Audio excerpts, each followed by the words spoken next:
Ma femme et moi avons demandé, cherché et déterminé que Dieu ne s'opposait pas à notre prière pour des jumeaux. Nous avons demandé, et Dieu nous a montré ses paroles à suivre pour produire le résultat de notre prière, ce qui nous a donné une preuve supplémentaire que Dieu approuvait notre prière. L'étape suivante consistait à prier en suivant les paroles que Dieu nous avait données. Nous avons cru que Dieu avait entendu et répondu à notre prière. Notre foi était la preuve que nous attendions des jumeaux. Nous avons compris que nous devions suivre la parole de Dieu en faisant ce que font les couples qui ont la preuve médicale qu'ils attendent des jumeaux. Ils l'ont dit à tout le monde, à leur famille, à leurs amis, à leurs collègues, à la classe Lamaze, etc. La plupart des personnes à qui nous l'avons dit, nous ont demandé si le médecin avait dit que nous attendions des jumeaux.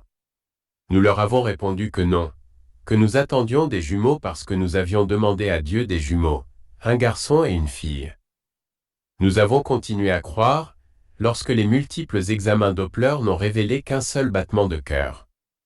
Finalement, le médecin nous a envoyé faire une échographie. La technicienne ne comprenait pas pourquoi nous étions là, car le médecin n'avait pas indiqué que nous attendions des jumeaux.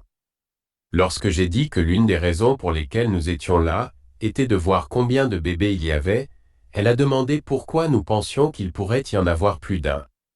Elle est restée silencieuse lorsque je lui ai répondu que nous avions prié pour 2 bébés, un garçon et une fille.